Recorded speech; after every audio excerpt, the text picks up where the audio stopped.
ਅਸਲਾਮੁਅਲੈਕੁਮ ਦੋਸਤੋ, ਇਸ ਗੱਲ ਦਾ ਮੇਰੇ ਹਰ ਦੋਸਤ ਨੂੰ ਪਤਾ ਹੈ ਕਿ ਅਗਰ ਆਪਾਂ ਰਿਜ਼ਕੇ ਹਲਾਲ ਕਮਾਵਾਂਗੇ ਉਹਦਾ ਅਜਰ ਆਪਾਂ ਨੂੰ ਇਸ ਦੁਨੀਆ ਦੇ ਅੰਦਰ ਹੀ ਮਿਲ ਜਾਣਾ ਜੀ। ਅਤੇ ਅਗਰ ਆਪਾਂ ਇਮਾਨਦਾਰੀ ਨਾਲ ਮਿਹਨਤ ਕਰਾਂਗੇ ਤਾਂ ਉਹਦਾ ਫਲ ਆਪਾਂ ਨੂੰ ਇਹ ਦੁਨੀਆ ਦੇ ਅੰਦਰ ਮਿਲ ਜਾਣਾ ਜੀ। ਮਾਸ਼ਾਅੱਲਾ ਆਪਣੀ ਗੰਦਮ ਨਿਕਲਦੀ ਪਈ ਹੈ। ਚਲੋ ਮੈਂ ਕਿਹਾ ਨਾਲ ਨਾਲ ਮੈਂ ਆਪਣੇ ਦੋਸਤਾਂ ਨੂੰ ਵੀ ਇਹ ਸ਼ੌਕ ਕਰਵਾ ਦੇਵਾਂ ਅਤੇ ਨਾਲ ਨਾਲ ਦੋਸਤਾਂ ਨੂੰ ਮੈਂ ਇਹ ਵੀ ਗੱਲ ਦੱਸ ਦੇਵਾਂ, ਕਿਸੇ ਮੇਰੇ ਦੋਸਤ ਨੇ ਗੰਦਮ ਸੇਲ ਕਰਨੀ ਹੋਵੇ, ਗੰਦਮ ਖਰੀਦਣੀ ਹੋਵੇ, ਤੁਸੀਂ ਮੇਰੇ ਨਾਲ ਲਾਜ਼ਮੀ ਰਾਬਤਾ ਕਰਨਾ ਜੀ।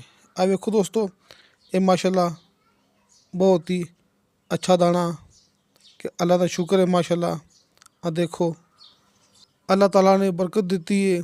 ਇਹ ਆਪਣੀ ਮਿਹਨਤ ਦਾ ਫਲ ਇਹ ਆਪਣੇ ਸਾਹਮਣੇ ਮਾਸ਼ਾਅੱਲਾ ਰੰਗ ਲੱਗ ਗਏ ਨੇ। ਸਿਆਣੇ ਐਵੇਂ ਨਹੀਂ ਕੋਈ ਗੱਲ ਕਰਦੇ ਹੈਗੇ ਕਿ ਮੇਰੇ ਦੇਸ਼ ਦੀ ਧਰਤੀ ਸੋਨਾ ਉਗਲੇ ਅਤੇ ਉਗਲੇ ਹੀਰੇ ਮੋਤੀ। ਮਾਸ਼ਾਅੱਲਾ ਹੀਰੇ ਮੋਤੀ ਅੱਜ ਆਪਣੇ ਸਾਹਮਣੇ ਇਹ ਦੋਸਤਾਂ ਦੀ ਨਜ਼ਰ। ਕਿਸੇ ਮੇਰੇ ਦੋਸਤ ਨੇ, ਮੇਰੇ ਵੀਰ ਨੇ ਗੰਦਮ ਸੇਲ ਪਰਚੇਜ਼ ਕਰਨੀ ਹੋਵੇ, ਤੁਸੀਂ ਲਾਜ਼ਮੀ ਰਾਬਤਾ ਕਰਨਾ ਜੀ।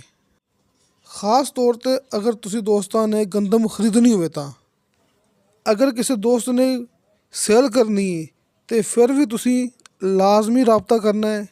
ਇਨਸ਼ਾਅੱਲਾ ਆਪਾਂ ਤੁਹਾਡੀ ਗੰਦਮ ਸੇਲ ਵੀ ਕਰਵਾ ਦਿਆਂਗੇ। ਅਤੇ ख़ास ਤੌਰ 'ਤੇ ਅਗਰ ਕਿਸੇ ਮੇਰੇ ਦੋਸਤ ਨੇ ਗੰਦਮ ਖਰੀਦਣੀ ਹੋਵੇ ਤਾਂ ਇਨਸ਼ਾਅੱਲਾ, ਬਲਕਿ ਤੁਸੀਂ ਇੰਟਰਨੈੱਟ 'ਤੇ ਚੈੱਕ ਕਰ ਸਕਦੇ ਜੀ ਕਿ ਆਪਣੇ ਇਲਾਕਾ ਯਾਨੀ ਕਿ ਆਰਿਫ ਵਾਲਾ, ਇੱਥੇ ਗੰਦਮ ਦਾ ਰੇਟ ਕਮ ਹੈਗਾ ਅਤੇ ਗੰਦਮ ਮਾਸ਼ਾਅੱਲਾ ਸਭ ਤੋਂ ਅੱਛੀ ਹੈਗੀ ਹੈ। ਅੱਲਾਹ ਤਾਲਾ ਦਾ ਬੜਾ ਸ਼ੁਕਰ ਹੈਗਾ ਕਿ ਆਪਣੀ ਮਿੱਟੀ ਇੱਕ ਨੰਬਰ ਹੈ।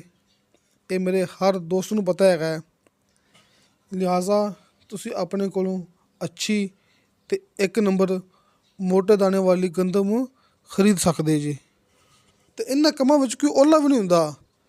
ਤੁਸੀਂ ਦੋਸਤ ਖੁਦ ਮੌਕੇ 'ਤੇ ਆਓ, ਇੱਥੇ ਗੰਦਮ ਪਸੰਦ ਕਰੋ ਅਤੇ ਪੈਸੇ ਦੇ ਕੇ ਗੰਦਮ ਲੈ ਜਾਓ। ਸਭ ਤੋਂ ਆਸਾਨ ਅਤੇ ख़ਾਸ ਤਰੀਕਾਕਾਰ। ਅਤੇ ਬਾਕੀ ਉਹ ਅਲੱਗ ਗੱਲ ਹੁੰਦੀ, ਕਈ ਮੇਰੇ ਦੋਸਤ ਕਹਿੰਦੇ ਹੁੰਦੇ ਨੇ ਕਿ ਅਸੀਂ ਗੰਦਮ ਦੇ ਪੈਸੇ ਭੇਜ ਦਿੰਦੇ ਹਾਂ ਅਤੇ ਗੰਦਮ ਸਾਡੇ ਘਰ ਪਹੁੰਚ ਜਾਵੇ। ਉਸ ਤਰ੍ਹਾਂ ਵੀ ਹੋ ਸਕਦਾ ਹੈ, ਲੇਕਿਨ ਜਿਹੜਾ ਅੱਛਾ ਤਰੀਕਾ ਹੈਗਾ, ਗਰੰਟੀ ਵਾਲੀ ਗੱਲ ਹੈਗੀ ਹੈ, ਤੁਸੀਂ ਦੋਸਤ ਖੁਦ ਮੌਕੇ 'ਤੇ ਆਓ, ਗੰਦਮ ਪਸੰਦ ਕਰੋ। ਜਿਹੜਾ ਰੇਟ ਚੱਲਦਾ ਪਿਆ ਇਹ ਮੇਰੇ ਦੋਸਤ ਨੂੰ ਪਤਾ ਹੈ। ਜਿਹੜੀ ਕੀਮਤ ਹੈਗੀ ਤੁਸੀਂ ਇੰਟਰਨੈੱਟ 'ਤੇ ਚੈੱਕ ਕਰ ਸਕਦੇ ਜੇ ਕਿ ਆਰਿਫ ਵਾਲੇ ਦੇ ਆਸ ਪਾਸ, ਸਾਹੀਵਾਲ, ਪਾਕਪਤਨ, ਇਹਨਾਂ ਇਲਾਕਿਆਂ 'ਚ ਗੰਦਮ ਦਾ ਕੀ ਰੇਟ ਚੱਲਦਾ ਪਿਆ। ਅਤੇ ਮੈਂ ਆਪਣੇ ਦੋਸਤਾਂ ਨੂੰ, ਆਪਣੇ ਸਬਸਕ੍ਰਾਈਬਰਾਂ ਨੂੰ ਕੀਮਤ ਘੱਟ 'ਤੇ ਲਾ ਸਕਣਾ ਮੈਂ, ਯਾਨੀ ਕਿ ਜੋ ਰੇਟ ਚੱਲਦਾ ਪਿਆ ਉਸ ਦੇ ਵਿੱਚੋਂ ਵੀ ਹਲਕੀ ਫੁਲਕੀ ਕਮੀ ਪੇਸ਼ੀ ਕਰ ਲਵਾਂ ਅਤੇ ਮਾਸ਼ਾਅੱਲਾ ਬੜੀ ਦੋਸਤਾਂ ਵਾਸਤੇ ਖੁਸ਼ੀ ਦੀ ਗੱਲ ਹੋਵੇਗੀ। ਲੇਕਿਨ ਰੇਟ ਵੱਧ ਨਹੀਂ ਲੱਗੇਗਾ, ਇਹ ਆਪਣੀ ਗਰੰਟੀ ਹੁੰਦੀ ਹੈ। ਕੀਮਤ ਵੱਧ ਨਹੀਂ ਲੱਗੇਗੀ, ਇਹ ਆਪਣੀ ਗਰੰਟੀ ਹੁੰਦੀ ਹੈ। ਅਤੇ ਦੋਸਤੋ, ਇਹ ਸੀ ਆਪਣਾ ਥੋੜ੍ਹਾ ਸ਼ੌਕ, ਅਤੇ ਨਾਲ ਨਾਲ ਮੈਂ ਦੋਸਤਾਂ ਨੂੰ ਇਹ ਗੱਲ ਕੀਤੀ ਕਿ ਤੁਸੀਂ ਗੰਦਮ ਸੇਲ ਪਰਚੇਜ਼ ਕਰ ਸਕਦੇ ਜੀ। ਵੀਡੀਓ ਅੱਛੀ ਲੱਗੇ ਤਾਂ ਲਾਈਕ ਅਤੇ ਸ਼ੇਅਰ ਇਹ ਜ਼ਰੂਰ ਕਰੋ ਅਤੇ ਆਪਣੇ ਬਿਹਤਰੀਨ ਜਿਹੇ ਕਮੈਂਟਸ ਲੈ ਕੇ ਭੇਜੋ। ਇਨਸ਼ਾਅੱਲਾ ਤਾਲਾ ਬਸ਼ਰਤੇ ਜ਼ਿੰਦਗੀ ਬਾਫਜ਼ਲੇ ਖੁਦਾ ਮਿਲਾਂਗੇ ਅਗਲੀ ਵੀਡੀਓ 'ਤੇ। ਅੱਲਾ ਹਾਫਿਜ਼।